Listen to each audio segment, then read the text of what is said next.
guys, how's everyone doing? Welcome back to Team Assassination and welcome to another Arena Valor video featuring the #1 best mage in the mid lane in the current meta, I believe, for North America. Now, does this apply for other servers? Not necessarily, but is this mage absolutely awesome, absolutely amazing? Does it work in a lot of comps? You bet, alright? You ban certain mages off, I think this mage can shine in a lot of team compositions, alright? Especially in North American meta where there are not so many good mid lane mages, right? The current meta mages available are Raz, our Preda, our Chaugnar, and I think the best mage in all three of them is Chaugnar. Right, obviously, I waited for quite a while before I say the name here. Here, I actually take a tower damage, but it's fine. It's fine. This thing actually flanked me and tried to push me back. Unfortunately for him, I'm level 2. And coming back to talking about Chaugnar, most people think Chaugnar is support, but from what we see in the recent, Taiwanese tournaments or in the recent Asian meta or Korean meta. I think Korea is also part of Asia. You see a lot of Chaugnar mid, alright? And it's quite interesting because this is not a typical mage mid laner. However, if you play Chaugnar mid, it's one of the best choice ever. Think about it for a second, right? This hero, if you give him a certain amount of damage, like AP item, he can shine incredibly well. Like especially with the help of his kit, where his ultimate can take away quad control for the entire team, and his first ability take away quad control from himself, and you can use it over and over again by refreshing your second ability, with your ultimate. And over here, there's a team fight going on. It's a 3v5, as you can see, 3 of us, me, Galaxy, and X tiers, aka Jeff, versus all 5 of them. We killed a Violet in the beginning of the fight, and sure enough, we're still fighting here. And because of the heal from our teammates, we were able to kill 3 of them, and none of us died. Alright, and then we actually was almost able to kill all of them, but unluckily Violet did come back, and the bottom lane was just ignoring everything and pushing a tower. Right, Alice did not come help at all. He just stayed bottom and pushed a tower. So this is a big win for us. We took a tower down. We took 3 kills. Now obviously, is it the right play? Absolutely not. Alright, Alice is supposed to rotate. Maybe Yorn can stay bottom, but Alice is supposed to rotate and is supposed to call that bottom lane is missing, so we can prepare for it. But we didn't prepare for the surprise attack, but luckily I am Chaugnar, so they were focusing me and they were not able to kill me. Is this character so strong mid? Is because mid lane right now in A, there are not so many heroes that are good. They're not heroes that have a lot of mobility, but this character is really hard to kill. If you try to gank a Chaugnar, it's literally impossible, right? Over here, we initiate on fire on the top lane. Just look at the amount of damage that we can do. 3 support, quote unquote, right? Alice, Crash, and a Chuck, right? Who 3 of us, where people do not expect that much damage, was able to kill the enemy 2 tanks, right? The Lumber as well as Thane. So back to what I was saying, if you give this character a certain amount of magic item or like AP item, she's gonna do a lot of damage, especially with second ability where you can actually stack your damage if you keep on using it, which is incredible amount of damage once you cast it once or twice, and you keep on casting on them, people just die, right? And then over here, we're mocking people a little bit, which is not kind of BMing, but we're doing it for fun, right? For the good spirit, not really mocking. So over here I have to ult and then going in, but Arthur saved everything for me, and unfortunately here I died because I overestimated my teammates. And our team has to back off here. With the help of heal, they're able to get away. But enemy team have 5 once again, right? And once again we had 4 people. You can see the power.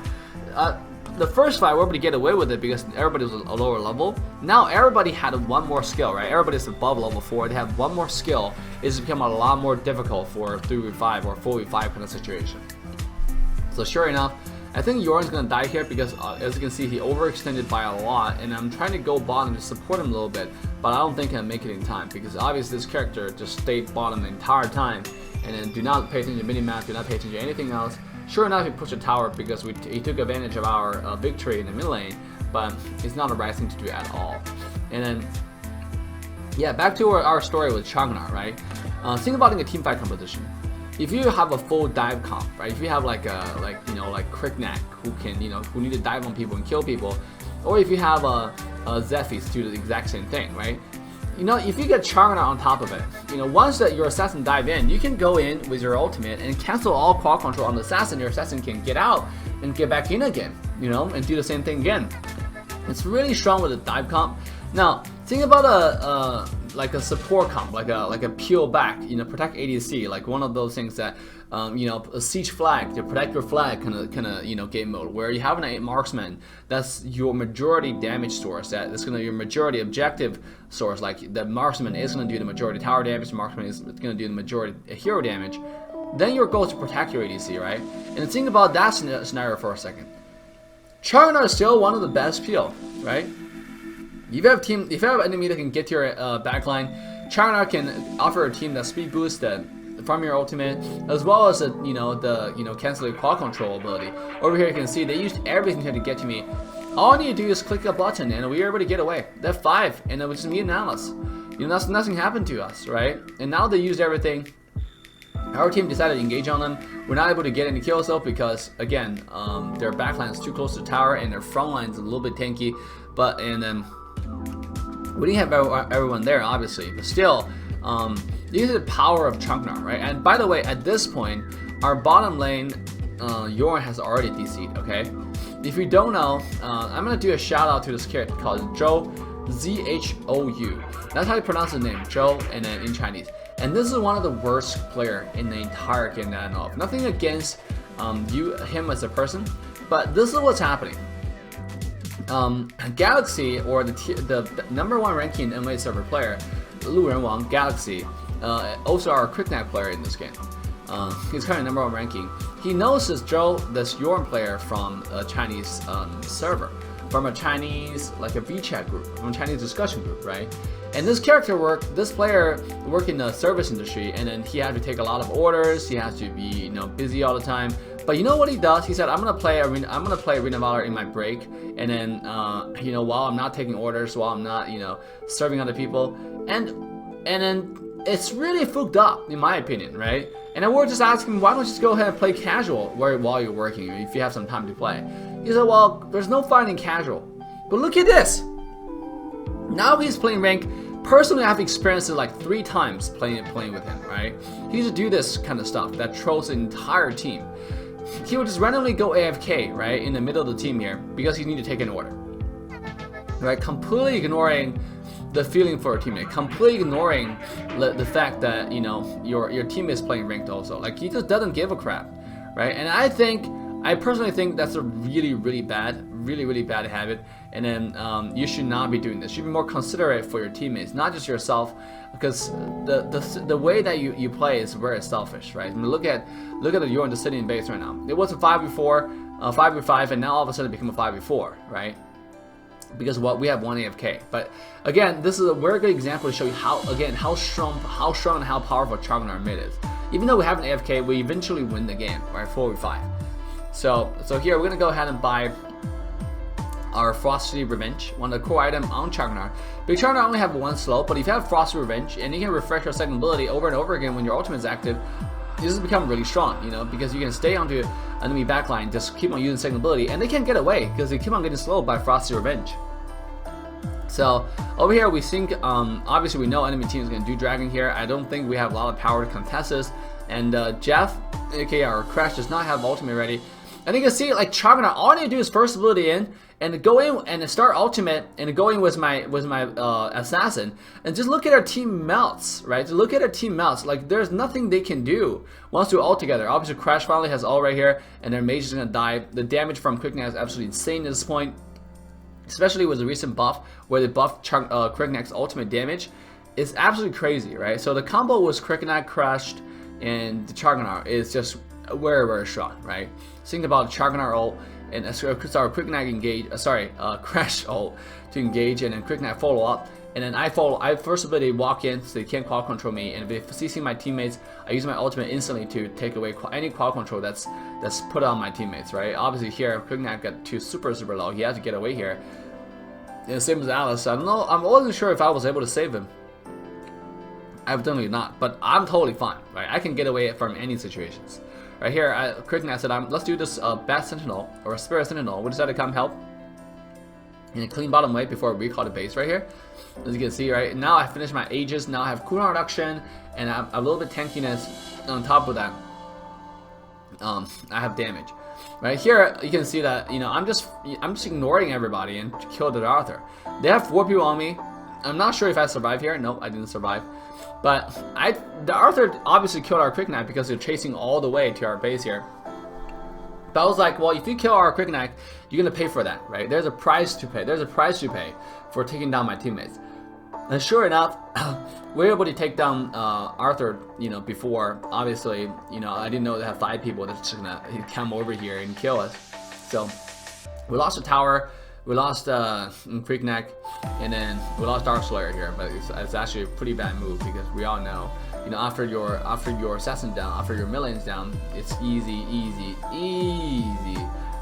you know, Dark Slayer here. So here our Quick Neck went in once again, but our entire team showed up. 4 people, and Quick Knight now have to think about ways to get away. And I told him that I will be there in 5 seconds, and sure enough, I'm walking here, but it's not going to be enough to save the Quick Knight. He did a lot of damage to the Violet in the end though, and Crash coming in with his ultimate. You can see I just walk onto Violet with first ability and start using my ultimate, second ability, start refreshing over and over again, and kaboom, it's GG well played, right? They can't do anything to us. Look at 3 tank player here. We have Arthur jumped on Alice, but luckily Alice is smart enough to jump towards us, but at this point we're out to use heal, so we're not able to save him. And it was a 2-4 exchange, alright? So it's really worthwhile, and most importantly, we're fighting them with their Dark Slayer buff. Which means we took away their Dark Slayer, now it's just pointless. You know, they literally only got a Dark Slayer for the gold experience. They didn't get anything out of it. They didn't push objective out of it because they fight and they lost, right? They fought and they lost. So, just look at me, stay in the front, right? Completely fearless. Tell me another mage that can have the same amount of confidence as Elephant, right? Just look at the figure of Elephant. Look very confident, very strong, and I highly recommend every single players out there start, you know, getting Chaugnar. Chaugnar is one of the cheapest hero in the game, right? 1,800 gold coins only, super cheap, and you know what? It's the strongest mage in the card meta. Obviously here I see enemy ADC in the backline again. I didn't want to jump in on the Violet because she was too far away from me. But at the same time, we zoned out their entire team in the back, right? They're not able to support, so their front line just died. And then look at that, by the way, look at the power of my ultimate, right? Lumber ulted, I ulted to cancel his ultimate, and our entire team just start charging in, and they're gonna all die here. Like literally, there's nothing they can do, right? Literally, there's nothing they can do. And I survived with 1 HP, right? Knowing that Illumia is going to be up very late, I wasn't planning going home. You know, I decided to stay around and help push the tower here. Now, do I need to? Do I do a lot of tower damage? Not necessarily. It might be a good idea for us to just go home right here, but we see an opportunity to end actually, and so that's the only reason we did not. But unfortunately, Arthur did come back, and then we in the same as anything. So, and he has ultimate. I'm quite scared to get ultimate on. In fact, he just ulted here. I used my heal. We tried to kill them, but it turned out to be not enough because Quick Knight died, and then we don't have enough tower damage to kill the turret here. You know, so that was kind of a shame. We wasted everything, wasted all our resources, but we got another kill out of it, and then everybody kind of survived. So on the bottom side though, we had to push the tower. Look at my positioning, right? I wasn't going for committing because we don't have Quick Knight, so I know we're not able to burst anyone down unless I just charge onto their backline completely. But at the same time, their frontline is being such a douche. Over here you can see Arthur using ultimate on me. I immediately use ultimate and cancel that ultimate completely using my first ability. Second ability to do as much damage as possible while staying alive to stay in my respectful zone without taking way too much damage to burst me down. And then they have a hard time doing that on me, right? They can't really do it. And luckily for us, Joe at this point came back. He finished the order. To become a 5v5 again, because the game was really hard for quite a bit of time. 4v5 in Arena Valor is just really difficult compared to other MOBA, where there are a lot more, rainbow style in it. This game is very much team oriented. You know, you can't really win a game 4v5 in this kind of high elo. At the same time, you can't really win a game, 3v5. So over here, I saw them using ultimate. You have a lumber and Illumia. I instantly used the ultimate to cancel both of that ultimate, and our team just engaged on them. Unfortunately, I got it super low because I was charging in with my team here. Quick Knight went in, and again, Joe is all the way on the top. It's a 4v5 situation. We're not gonna win this, so we have to get home. And in fact, we have 1 people die, and everybody else becomes super low. Does that just show you how team-oriented this game is? Doesn't matter how far ahead, how much farm, how many kills you have. I'm 7-2 and 13 right now, right? Theoretically, we're really much ahead of the enemy team, but still, we cannot win, right? Crash landed on all of them, but just because our team wasn't ready over there, it just become a freaking fiesta right there, right? And then, sure enough, we caught them at bad positioning. We're able to get kills onto their Lumber and Illumia, and then sure enough, I'm gonna charge onto their ADC. I still have heal, I just used it, and with that information, that's why I was charging onto them. I wasn't, charging onto them. I was low. I wasn't charging onto them for no reason. So over here, Alice used ultimate and thing got caught once again. They have 3 dead, and I'm pretty sure we're gonna end the game here because Quick Knight's back alive, and then we have bottom wave pushed in, and we'll have mid wave coming in as well. Arthur using ultimate on me again. I'm pretty sure he either have the lowest HP setting on, or he does have some really interesting dragon mechanic on his ultimate. Crash ulted to zone them away, and then at this point we already have all the minion in the tower, so that will be the game. GG well played, right? So once again, guys, let me know in the comment section of what do you think about Chaugnar Midlane. All in all, in my opinion, he's the best mage in North American server. Is he one of the best mage in European server or the Asian server? I'm not sure, right? Because in freaking Europe and Asia, they have L'Oreal, they have Tulin, they have a lot of other heroes that are really strong in the meta right now. So I cannot promise anything, but the next time you see this Joe or Yorn player, make sure you report as malicious AFK. So with that, Sunday signing out. See you guys next time. Love you guys, and don't forget to hit a like and subscribe to get daily update information from Team Assassination.